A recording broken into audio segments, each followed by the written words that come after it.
Learn how you can increase your Pilates business's financial success by navigating through the changing SEO marketing landscape.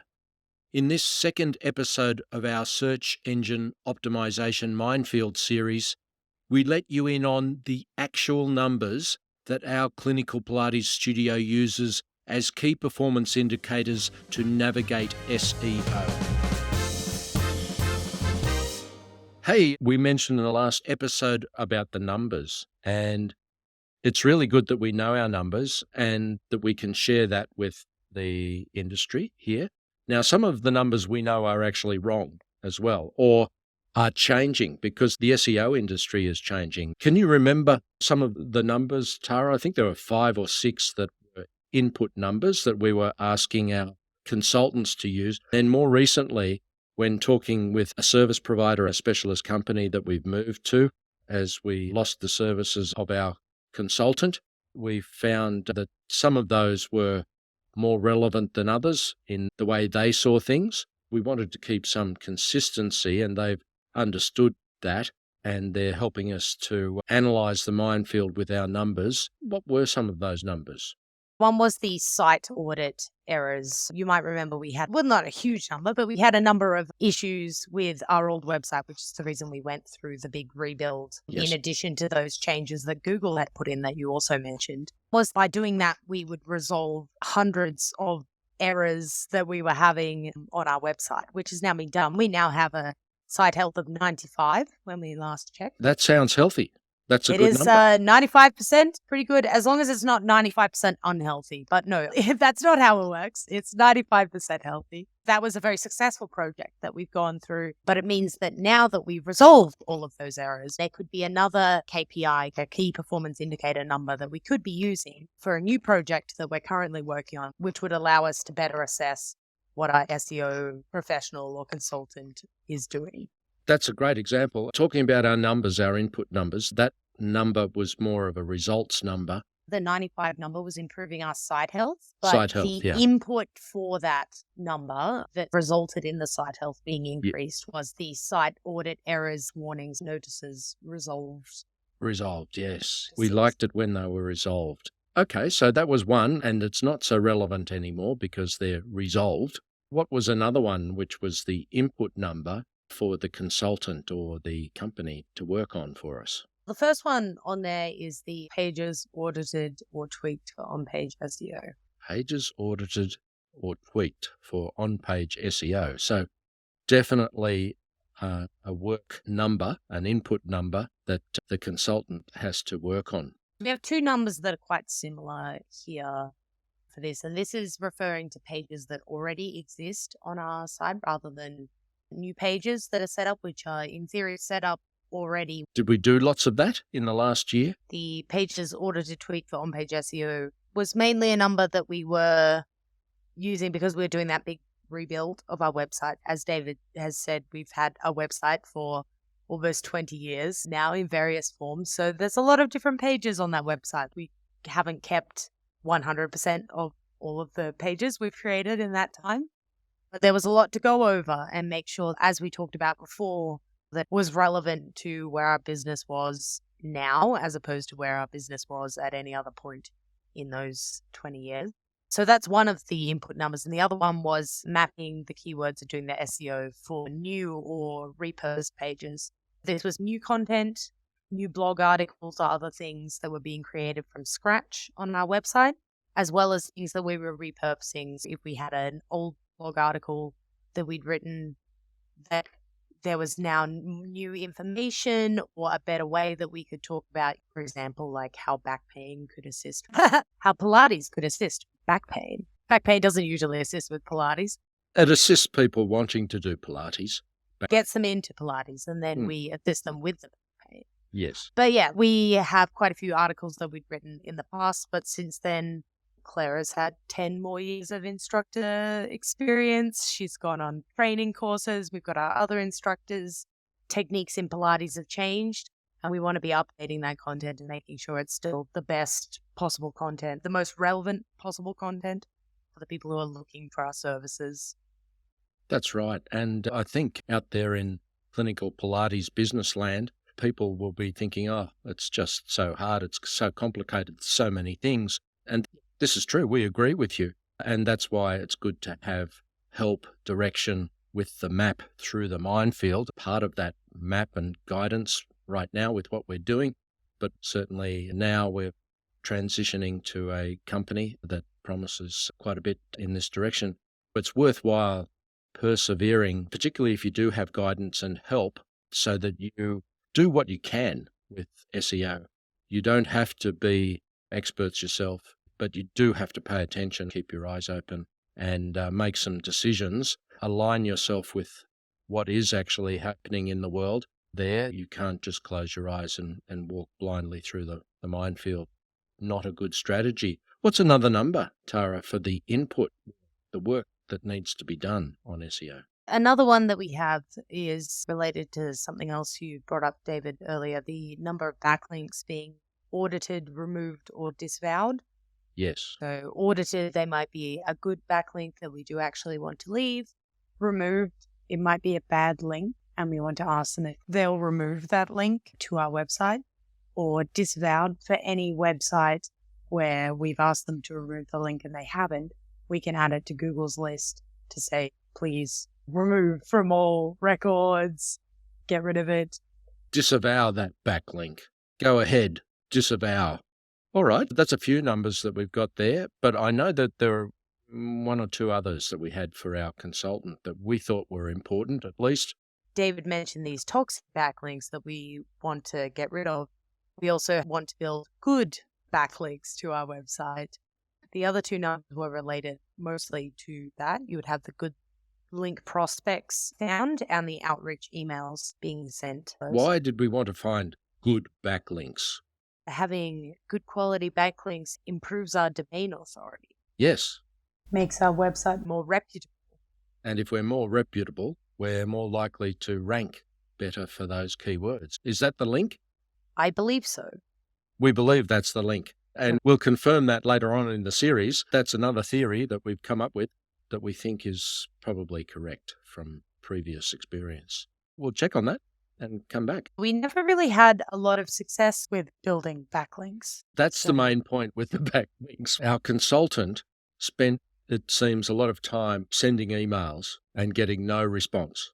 Is that about it? Approximately, yes. Finding a lot of people to email, sending a lot of emails to them, and then not successfully building backlink. Their advice to us was that it really was a numbers game. You had to send out a lot of them in order to get a small number, but a small number ended up being so small that it was in fact 0. Yes, a round number, and that's one of the other reasons for going with an organised specialist company that has perhaps a bit more resources to use to achieve that objective. And so the objective is not so much about how many emails you sent out, which was a number that we used, which seems a bit silly, although it's about the work to get that smaller number. But if the smaller number is 0, we did need to certainly make a change there and get actual backlinks with reasonably ranking websites that were pleased to send backlinks to help us with our other score. Yes, domain authority. All right. What's another number that maybe we did have success with or not? Those are all of the input numbers we've now talked about. So I guess then we'd be looking at the output numbers. Well, let's stress that these input numbers are numbers that we came up with after various experiences and discussions with consultants, mostly individual consultants, and our understanding of what would be important. But that doesn't necessarily mean they're the right input numbers. And this next learning experience with a specialist company in this day and age, in 2024, where we are post-COVID and in the middle of AI, not in 2013 or 2016 when we did it previously, there's probably other more relevant input numbers that we will also report on. There may not be. This is the wonder of learning, isn't it? Sometimes you learn that you're doing what you can, and that's great. Other times, there's actually some important things that you missed out on. You should have had that mine detector as you were going through the minefield. I think we're done with the input numbers that we came up with. The next set of numbers are the results of that work. Let's talk about that. We've already talked about one of those, which is the site help, which we now have at 95%. Site help. Yes. Quite healthy. But another one is increasing the number of keywords we have in the top 10. And they had to be relevant keywords.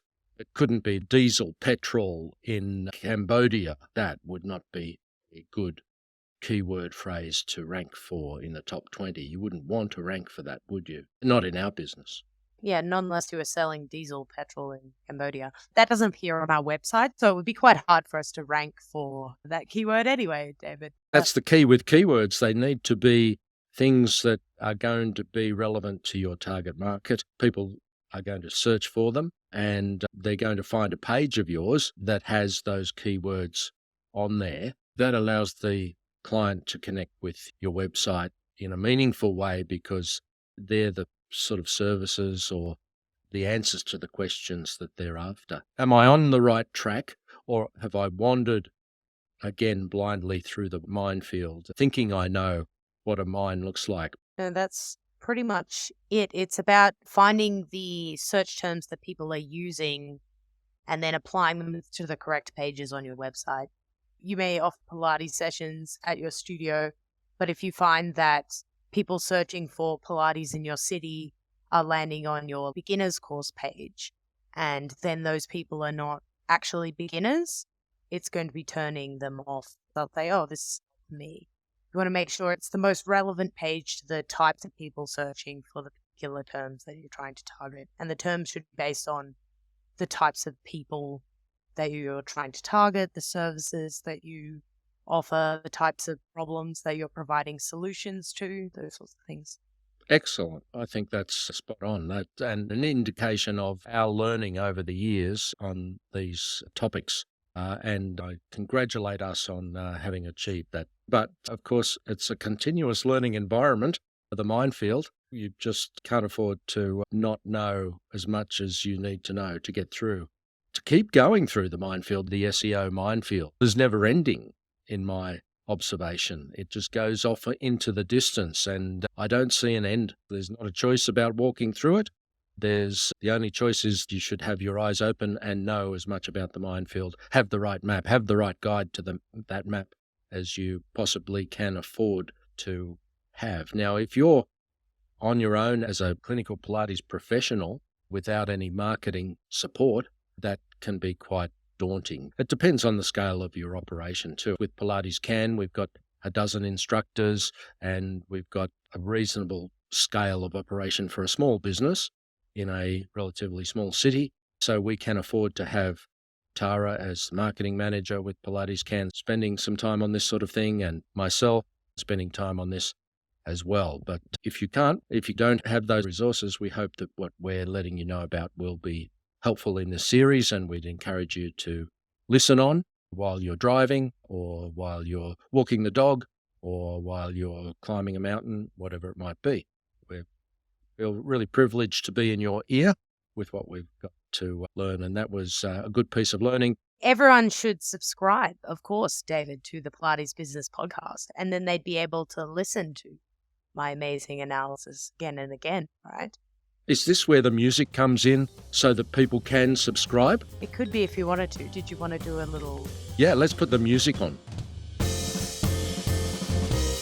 All right, that was our music for you to subscribe during. If you haven't, please go back and subscribe. That way you won't miss out on the next one of the series where you'll possibly actually get some real expertise from our specialist company that we're working with for Pilates Can.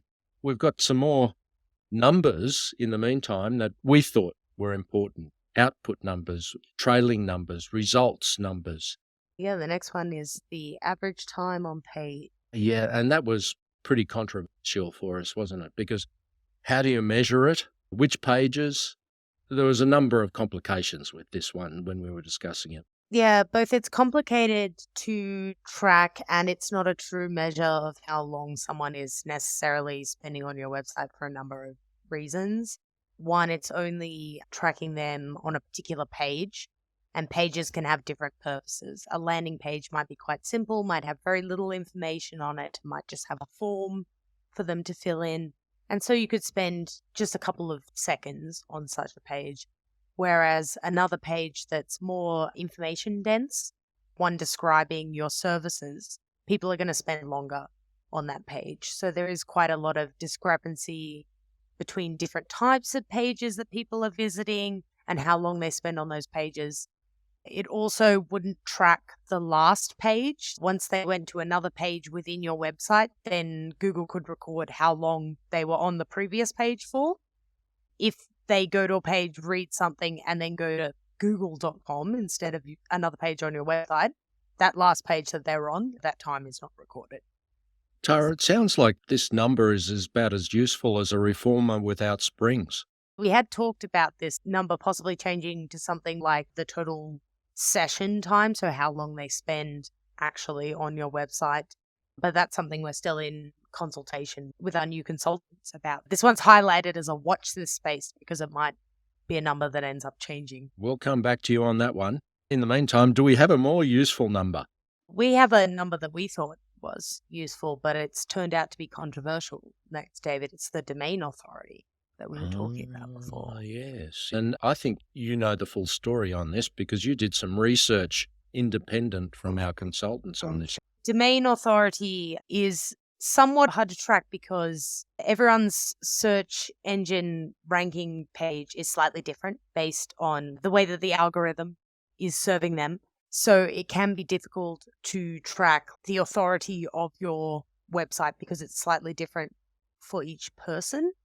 SEO software companies, SEMrush and other companies who wanted to be able to try and quantify your ranking use a thing called domain authority. Domain authority is a score developed by these SEO software companies in order to predict how likely a website is to rank well in the SERPs. So that's the search engine results pages, ranking from 1 to 100, with the higher scores being the greater likelihood of ranking higher on those pages. So domain authority is somewhat invented by them, and therefore, as we been told by a consultant, isn't really a metric. Not really a Google metric, is it? It's one that they've made up to make sense of that approach. It's still relevant to Google. We still feel that it's relevant, even though it's a made-up thing by SEMrush. And what's the other organization that's involved with that? There are lots of different SEO softwares. There was another one that was called Moz.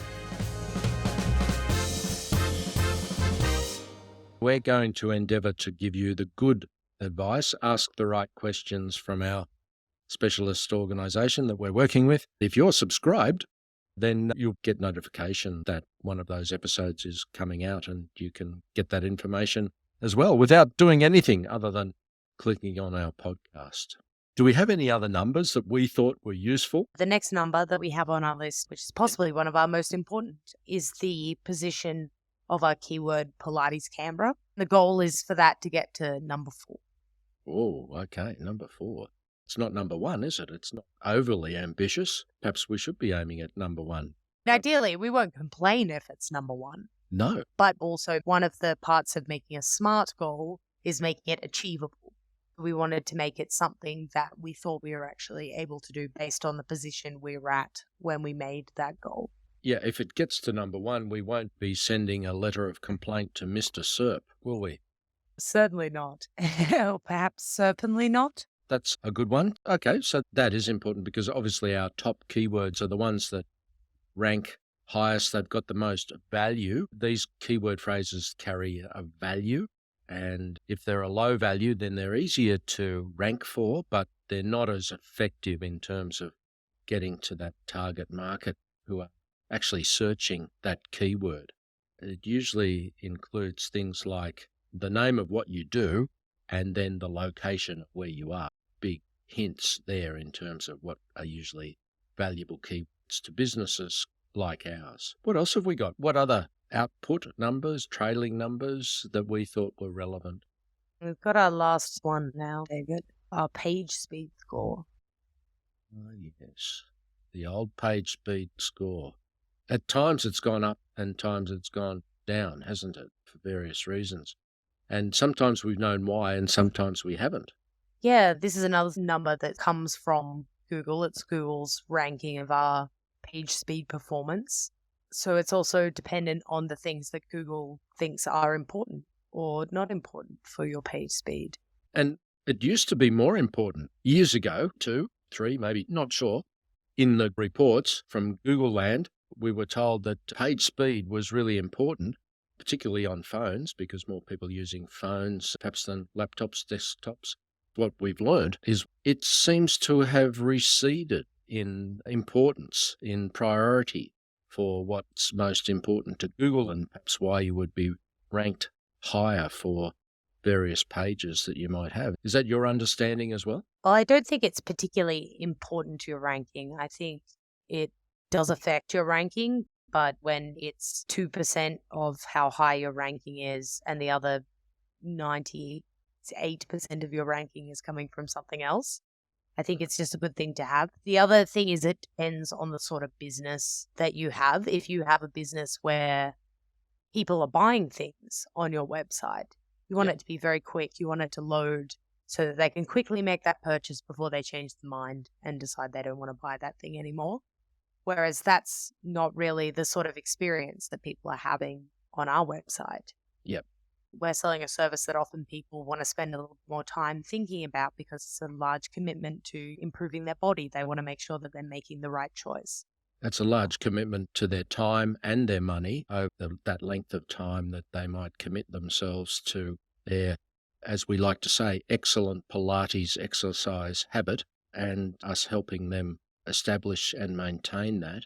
We're more interested in page speed that allows them to see that we've got information on our site that can help them with their research, perhaps a lead magnet that will give them extra insight into what clinical Pilates might help them with, and have them be nurtured by our website. We'll be doing another series about that, which will encapsulate what nurturing is about with automated emails.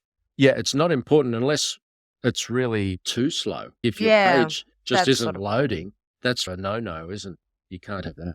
Yeah, it's not important, but it's not important, if that makes sense. A basic sort of thing. If you're going through the minefield, it's a basic thing. You're going to decide where you're going to step.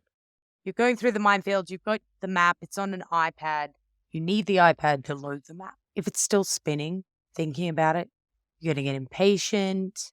Walking through the minefield, all of a sudden, kablooey, you used to be a Pilates business, and now you're just out there on the minefield. It's very sad. That's all the numbers. That's all our numbers, and they could all be wrong. Any other final thoughts, Tara, before we sign off on this? No, thank you for having me on the podcast, David. You got anything good lined up for the next episode? The next episode of the podcast will be about CRM, Customer Relationship Management. We have a very special guest, Casey Hill from ActiveCampaign. If you're not aware of ActiveCampaign, they're a very useful piece of CRM software that we do actually use at Pilates Can very successfully.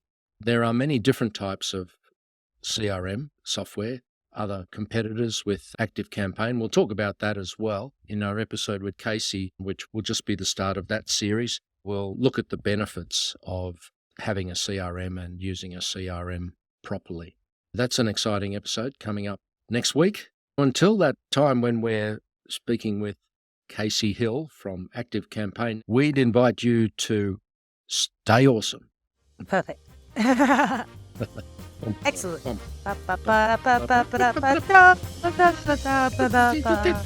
Yeah. Oh, we'll use that if we ever lose that music. We don't need it now. We just sang our own. So good.